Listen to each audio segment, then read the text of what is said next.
Assalamualaikum warahmatullahi wabarakatuh. Jumpa lagi dengan saya Tama dalam Ada Apa Gerangan. Bagaimana kabar kalian? Semoga selalu diberikan kesehatan dan juga rezeki yang cukup. Kali ini ada sebuah cerita mistis baru lagi tentang seorang gadis yang bernama Riri yang pulang ke desa masa kecilnya setelah 17 tahun. Namun sepertinya kepulangan tersebut tidak tepat karena bersamaan dengan itu terjadi sebuah teror dari makhluk halus yang disebut Memedi Manten. Oke lah, kita simak saja ceritanya. Teman-teman, ada apa gerangan? Ceritanya mulai dari sini.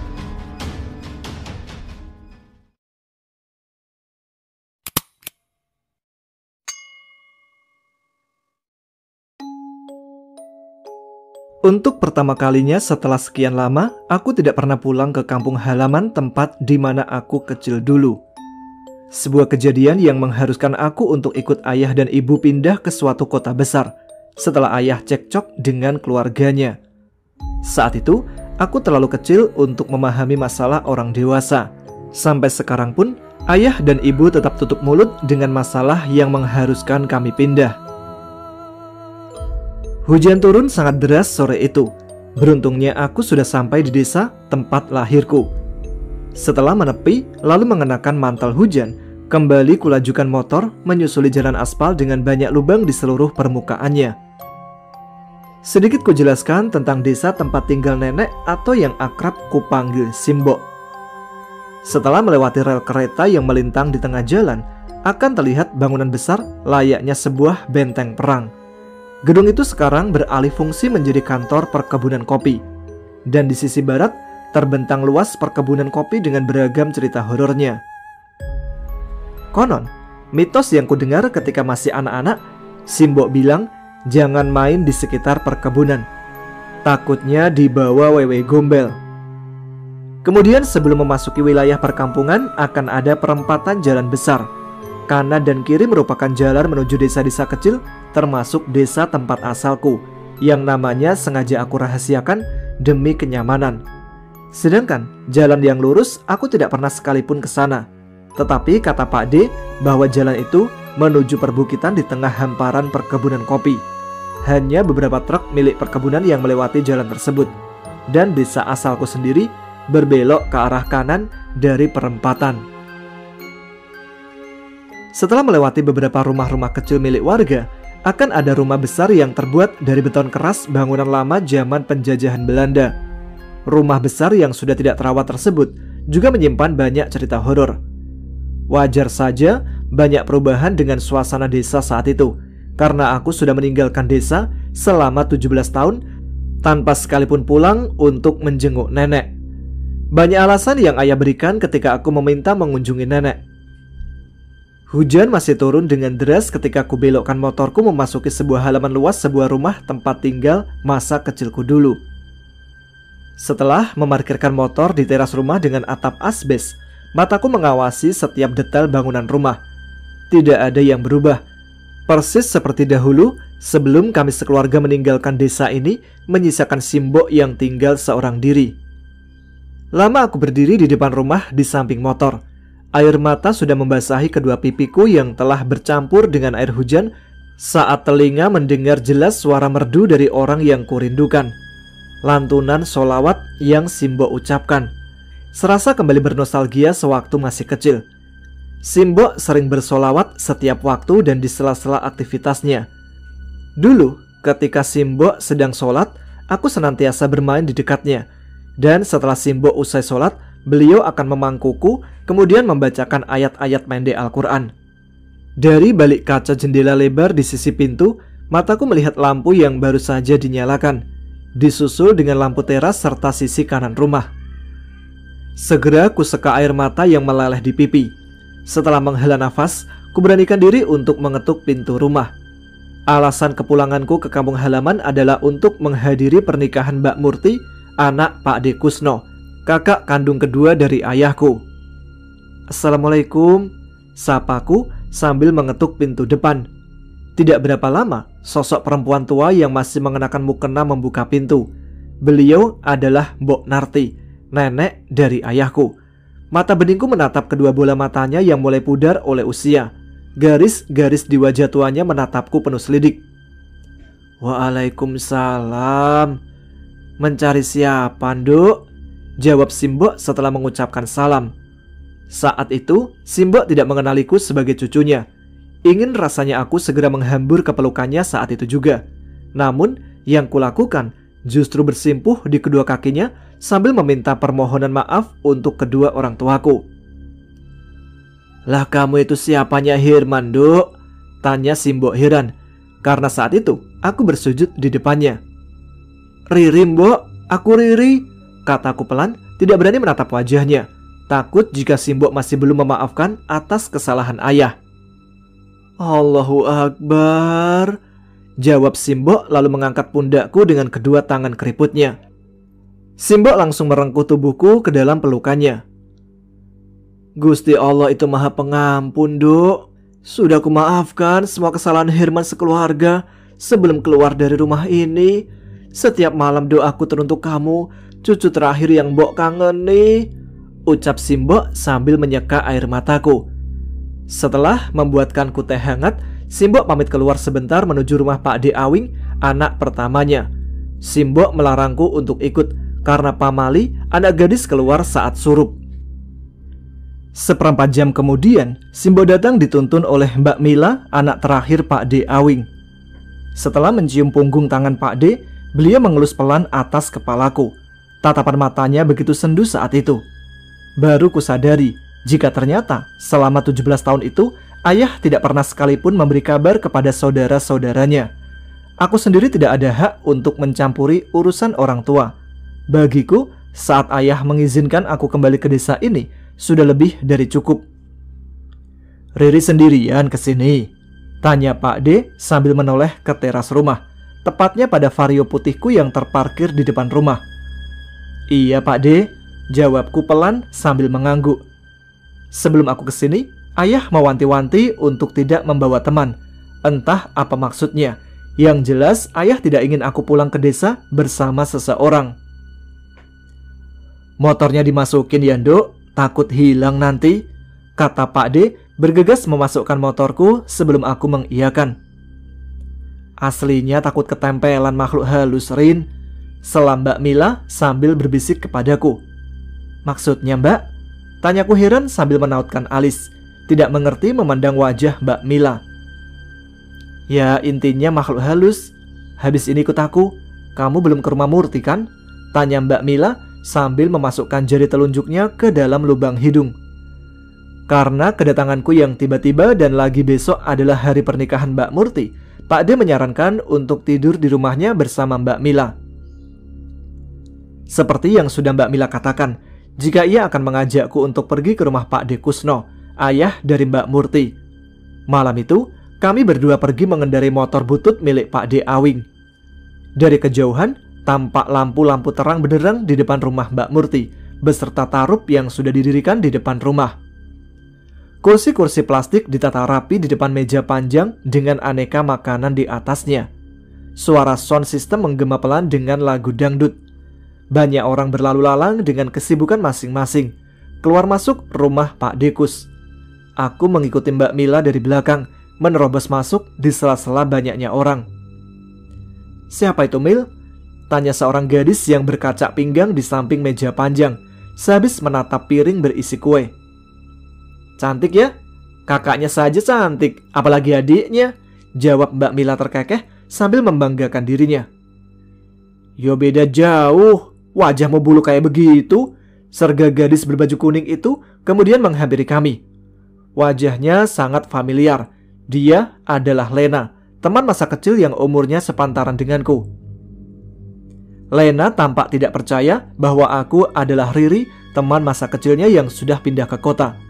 Kemudian kami bertiga memasuki rumah, bertemu dengan Pak Dekus dan Budi Ratna. Setelah berbincang sebentar dan mereka lega jika aku tumbuh dengan baik sebagai remaja perempuan yang tidak lupa adat Jawa, kepaten obor, atau istilahnya terputus tali silaturahmi antar keluarga. Pak Dekus memiliki 3 orang anak, Mbak Murti, Mbak Vika, dan Mas Maman. Ketiganya tumbuh dan besar di desa ini. Tidak seperti aku yang pindah ke kota. Padahal dulu, sewaktu kecil, aku mempunyai keinginan untuk bekerja di kantor perkebunan kopi agar bisa menemani Simbok hingga dewasa. Namun Tuhan berkehendak lain. Masalah datang ketika aku baru menginjak kelas 2 SD yang mengharuskan aku mengikuti ayah pindah. Di dalam kamar, terlihat Mbak Murti sedang merias wajahnya di depan cermin. Saat itu, aku merasa ada sedikit keanehan pada wajah Mbak Murti. Sekilas saat kami bertatapan muka saling sapa. Pada umumnya, bayangan kita akan muncul di kedua bola mata seseorang yang sedang berhadapan dengan kita. Tapi saat itu, sekilas bayangan diriku tidak nampak di kedua mata Mbak Murti. Ku tepis jauh-jauh pikiran aneh dalam benakku. Mungkin suasana kamar atau penglihatan dari diriku sehabis menempuh perjalanan jauh membuat pandangan sedikit kabur. Tidak banyak yang kami bicarakan saat itu, hanya beberapa patah kata yang kami ucapkan, dan Mbak Murti kembali sibuk merias wajahnya. Beberapa bedak halus ia pakai berulang kali. Entah sudah berapa kali Mbak Murti berganti-ganti bermacam produk make up. Bau dupa tercium halus di dalam ruangan kamarnya. Sesekali Mbak Murti menyisir rambut panjangnya sambil tersenyum memandangi wajahnya sendiri. Saat aku pamit keluar untuk menemui Mbak Mila di ruang tengah, karena di dalam kamar aku merasa canggung untuk mengobrol bersama Mbak Murti. Di luar, Pak De Awing tengah membakar kemenyan di atas layang. Hal yang tidak pernah kujumpai di setiap menghadiri acara pernikahan di daerahku. "Pak De, kamu susah dibilangin," ucap Pak De Awing setelah menyadari kehadiran diriku saat itu. Aku sendiri juga tidak paham dengan maksud perkataan Pak De Awing, jadi aku hanya mengangguk. Ketika melangkah menuju kamar mandi, secara tidak sengaja aku mendengar suara Mbak Murti yang berkata pada Bude Ratna, "Bu, meskipun aku besok meninggal, pokoknya nikahkan aku ya." Langkah kakiku berhenti seketika. Lama aku berdiri di ujung lorong kecil di dalam rumah penghubung ruang tengah dan dapur. Belum sempat aku mendengar perbincangan mereka, Raya, anak kepala desa yang masih saudara denganku, menepuk pundakku, membuat aku salah tingkah saat itu. "Ayo, ngapain diem aja di tengah jalan?" tanyanya penuh keheranan. Esok paginya, aku, Raya, dan Lena sudah mengenakan baju kebaya biru muda, duduk di depan rumah untuk menghadiri acara akad nikah yang akan dilangsungkan 1 jam kemudian. Baru saja kami bertiga menyambut kedatangan Mas Samsul mempelai pria, terdengar suara teriakan histeris dari dalam rumah yang membuat kami terkejut secara bersamaan. Suara itu adalah milik Bude Ratna yang mengetahui anaknya Murti telah meninggal dengan gantung diri di dalam kamarnya. Aku adalah orang yang sekian kalinya melihat dengan jelas kakak sepupuku meninggal dengan seutas tali melilit di lehernya. Seolah tidak percaya dengan apa yang kulihat, membuat banyak pertanyaan dalam diri. Padahal semalam ia masih tersenyum menantikan hari pernikahannya. Dan saat pagi, 1 jam sebelum acara pernikahannya, kulihat ia sudah tergantung di dalam kamarnya dengan kedua mata melotot serta lidah yang menjulur keluar. Bukan hanya aku, tetapi orang-orang yang hadir di sana saat itu bertanya-tanya apa penyebab Murti gantung diri. Nasi sudah menjadi bubur, meski tangisan histeris dari segenap keluarga tidak akan menghidupkan kembali Mbak Murti saat itu. Sore hari setelah menghadiri pemakaman kakak tertuanya, Mas Maman menemui Pak De Awing. Mereka membicarakan sesuatu yang amat serius. Karena tidak ingin rasa penasaranku bertambah besar, kuputuskan untuk beranjak menuju ke belakang. Namun, suara Pak De Awing yang bernada membentak menghentikan langkahku. "Bukannya aku udah mewanti-wanti, tapi bapakmu tetap ngeyel." Bu Delis yang mengetahui aku diam di balik lemari penghalang antara ruang tamu dan ruang tengah, segera menarik tanganku menuju dapur saat itu. Di dapur sudah ada Mbak Mila dan Mbak Vika. Mereka berdua tampak sedang gelisah. Pukul 8 malam, sesudah mengantarkan makanan pada Simbok, aku berniat tidur di rumah bersama Simbok malam itu. Tetapi Mbak Mila segera mengajakku untuk menginap di rumahnya saja. Bingung, entah apa yang sedang terjadi saat itu. Mbak Mila hanya bilang, "Di rumah lebih aman." Ketika aku memaksa untuk tidur di rumah bersama Simbok. Udara saat malam begitu dingin. Belum sampai pagi, embun sudah terlihat membasahi dedaunan di sekitar jalan. Setelah sampai di rumah, hanya ada Mbak Vika seorang. Sedangkan Pak De Awing bersama Bude pergi ke rumah Mbak Murti untuk menghadiri acara tahlilan. "Bapak pasti begadang di rumah Lek Kosri," kata Mbak Mila ketika aku bertanya. Ada perasaan aneh yang menjalar di tubuhku saat itu. Beberapa saat kemudian ketika aku masih terjaga di ruang tengah, Bude yang baru saja memasuki rumah berkata, "Cepat tidur, Ri, sudah malam," ucapnya, kemudian berlalu memasuki kamar. Setelah menjawab iya, aku berniat beranjak dari tempatku menuju ke kamar. Tapi suara pintu depan yang dibuka dari luar, dan betapa terkejutnya aku saat itu ketika mataku kembali melihat sosok Budelis yang membawa rantang memasuki rumah untuk kedua kalinya. "Loh, Nduk, kok belum tidur?" Lemas rasanya badanku. Padahal baru saja aku melihat dengan jelas Bude masuk kamar. Dan belum semenit kemudian, Bude kembali memasuki rumah. Mungkin aku sedang berhalusinasi, jadi kuputuskan untuk segera merabahkan diri di samping Mbak Vika yang sudah lebih dulu terlelap.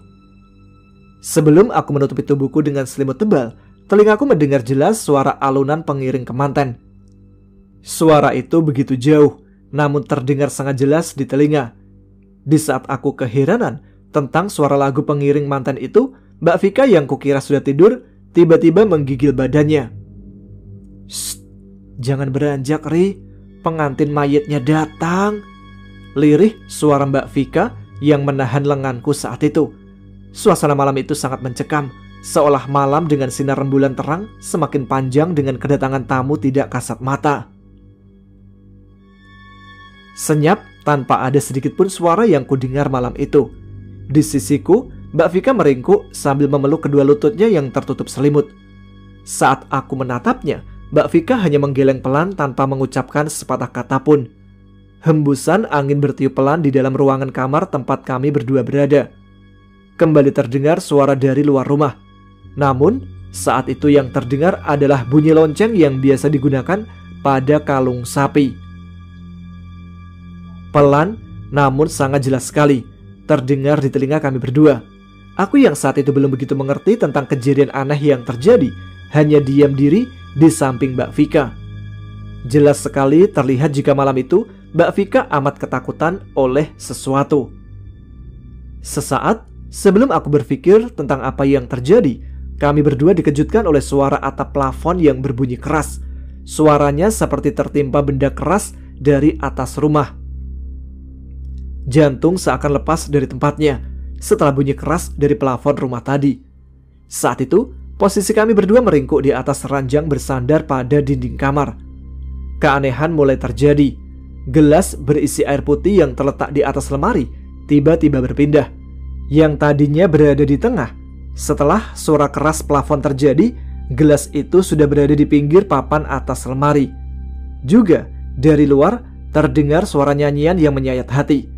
Suara tangisan pilu dari seorang wanita yang mendendangkan lagu Jawa zaman dahulu. Dada terasa sesak ketika mendengar suara nyanyiannya, seakan-akan membawaku ikut larut dalam kesedihan yang sedang ia rasakan.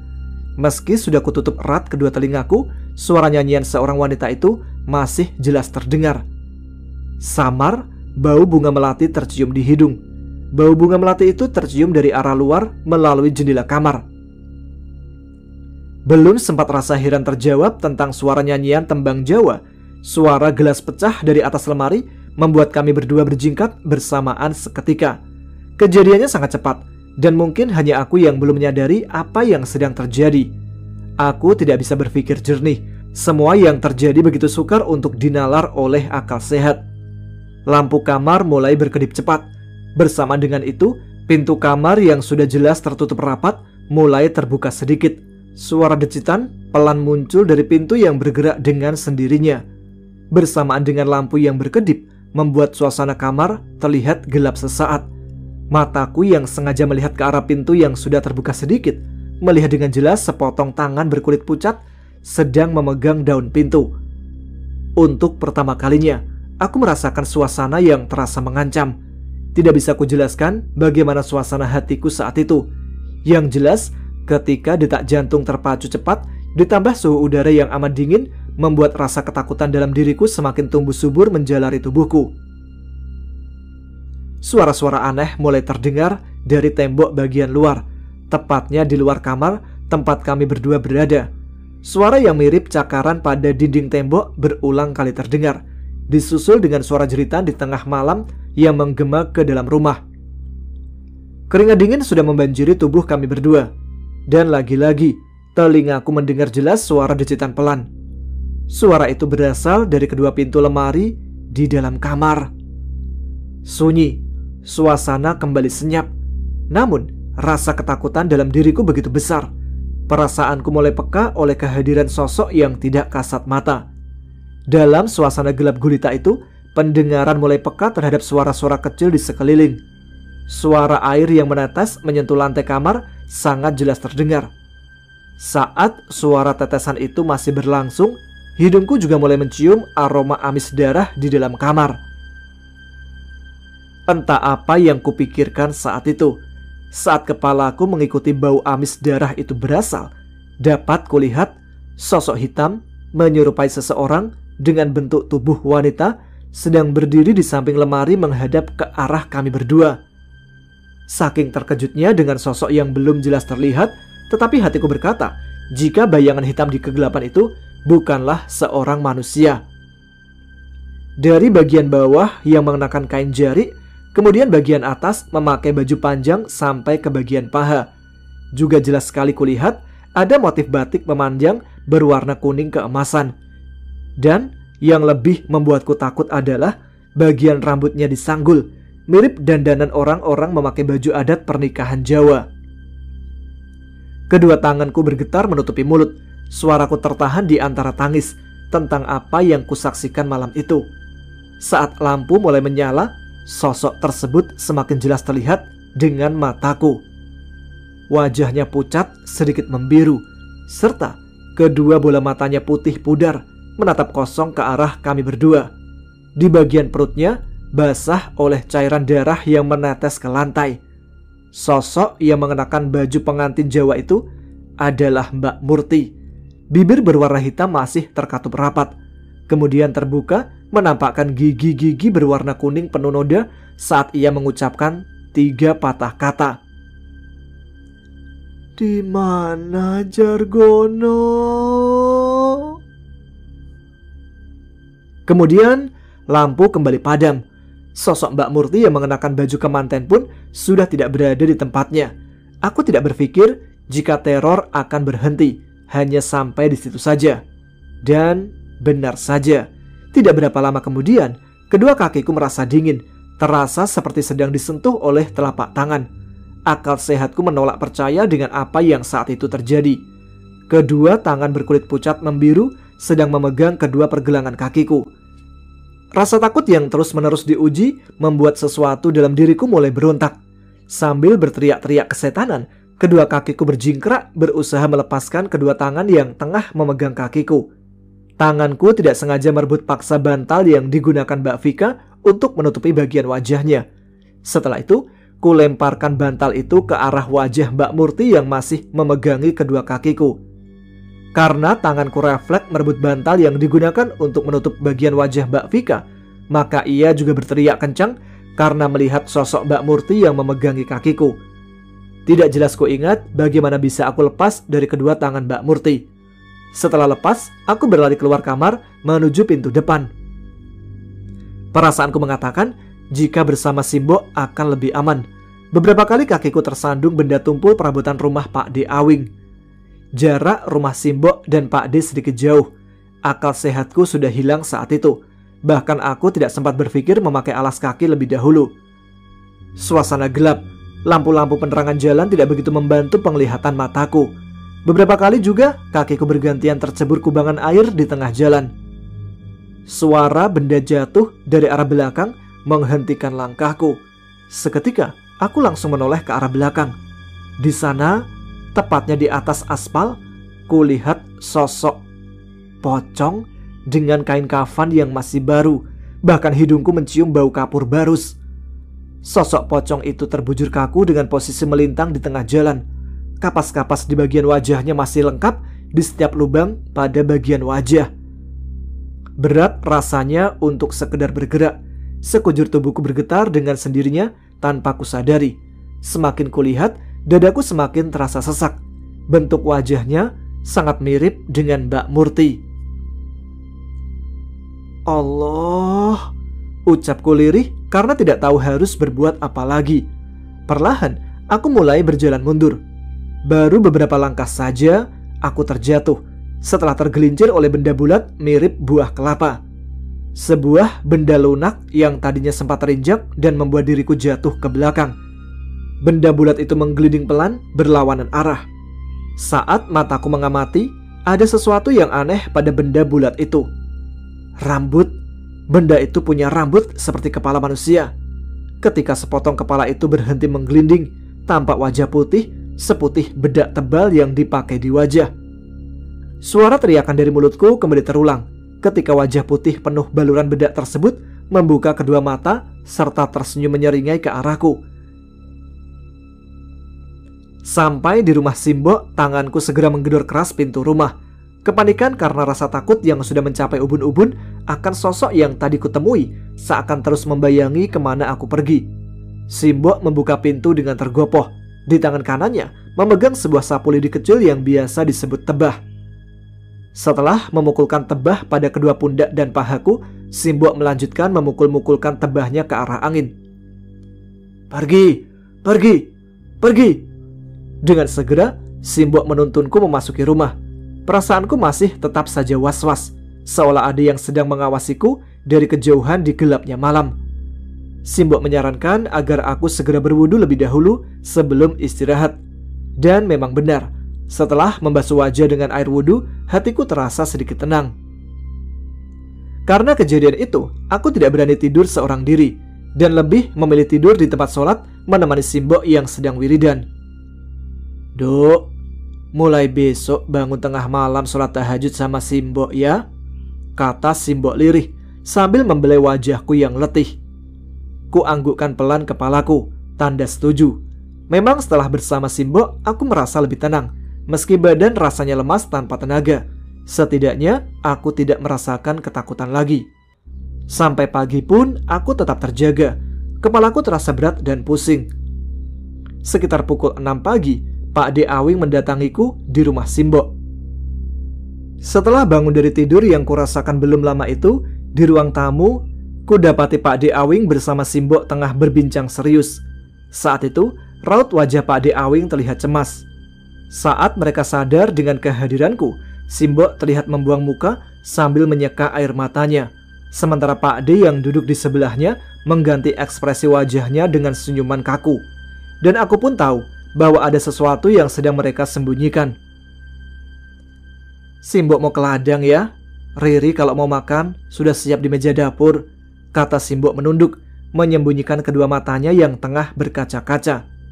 Lalu, di luar rumah terlihat Pak D. Awing sedang menyirami sekeliling rumah dengan air bekas cucian beras. Sebelum Pak D. berpamitan untuk bekerja, beliau berpesan agar aku tidak keluar rumah ketika maghrib tiba. Di meja makan, sudah tersedia sepiring nasi beserta sedikit sayur lodeh sisa kemarin. Jujur saja, aku tidak terbiasa makan menggunakan sayur inap bekas kemarin. Terlihat juga beberapa lauk, seperti ikan pindang dan tempe yang masih belum sempat diolah. Mungkin Simbo buru-buru pergi ke ladang karena menyembunyikan kesedihannya atas apa yang menimpa Mbak Murti. Bagian dapur rumah masih menggunakan dinding dari anyaman bambu yang dibalur oleh gamping berwarna putih. Seluruh perabotan dapur tertata rapi di lemari serta wuwung dapur. Tetapi di dapur tidak ada kompor gas, hanya ada sebuah tungku dengan 2 lubang. Berbeda dengan rumahku di kota, di desa tempat Simbo masih menggunakan alat-alat dapur yang masih belum modern. Alat tumbuk dari batu bulat dengan lubang di bagian tengah yang biasa disebut lumpang, serta gentong dari bahan tanah liat berisi air penuh yang ditutupi nampan berwarna hitam. Dan juga kayu bakar kering yang sudah siap untuk digunakan tertumpuk rapi di sebelah tungku. Kuputuskan untuk memasak ikan pindang serta memasak sayur sawi yang dibeli Simbo dari pedagang sayur keliling saat pagi. Memasak menggunakan tungku tidak semudah yang kupikir. Berkali-kali juga aku gagal menyalakan api ke dalam tungku. Beruntung saat aku dalam kesulitan, Raya datang di saat yang tepat. Anak Pak Kades itu berniat untuk menjengukku setelah ia mendengar apa yang kualami semalam dari Mas Maman.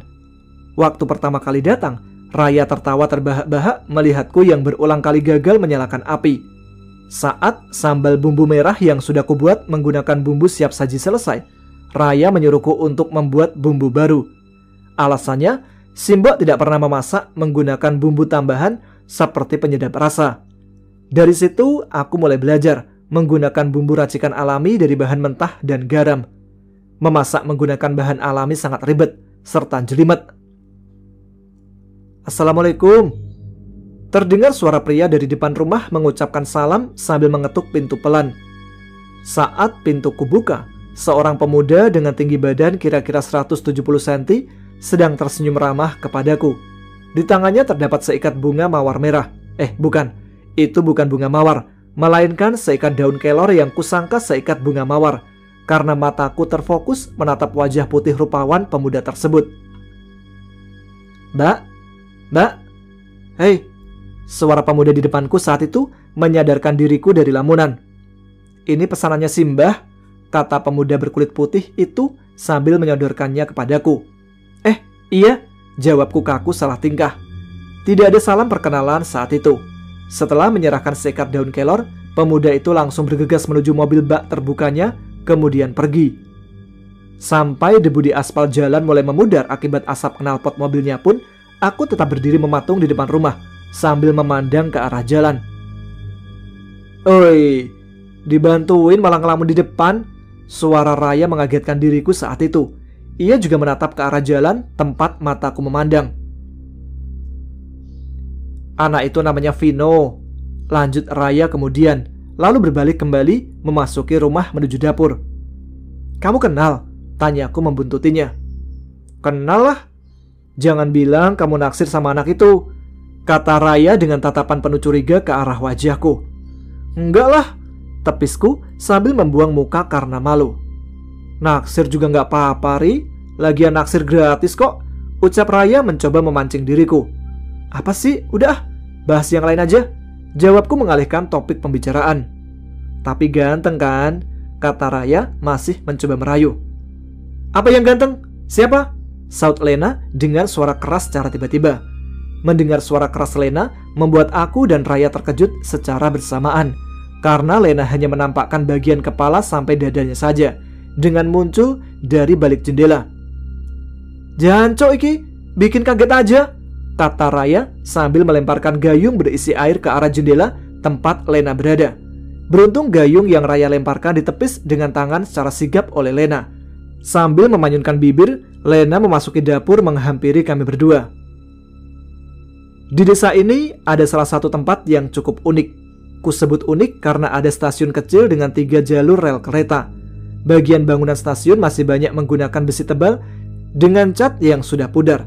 Namun bisa dipastikan, jika dulunya bangunan stasiun bercat biru tua, karena banyak kujumpai bekas-bekas cat berwarna biru tua saat itu. Kondisi stasiun lama yang sudah tidak terpakai itu masih bersih. Tidak kujumpai mural seperti di stasiun atau bangunan lama di kota. Bahkan bau pesing yang umumnya sering terjadi di kota-kota besar sama sekali tidak ada. Raya dan Lena mengajakku berkeliling, mengunjungi setiap ruangan. Di stasiun itu terdapat 3 ruangan. Aku juga tidak tahu dulunya ruangan itu untuk apa. Tetapi yang jelas, setiap ruangan memiliki kegunaan yang berbeda-beda, karena luasnya ukuran tiap ruangan sangat berbeda. Di bagian luar, tepatnya di jalur rel kedua dari depan stasiun, terdapat 1 buah gerbong kereta dengan cat warna kuning. Dahulu, di stasiun ini ada sekitar 2 lokomotif model lama dengan 1 gerbong. Kabarnya, 2 lokomotif itu sudah dipindahkan ke dalam gedung kantor perkebunan kopi. Jika diurut, jalur rel kereta api itu salah satunya menuju ke kantor perkebunan kopi. Dan konon, dari penuturan Raya, di stasiun itu sering dijumpai penampakan seorang wanita bergaun merah. Juga terkadang, warga yang kebetulan lewat melihat noni Belanda yang berdiri di dalam stasiun.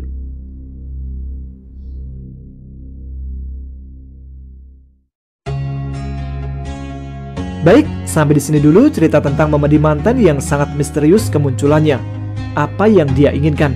Kita lanjutkan ceritanya besok sore aja ya.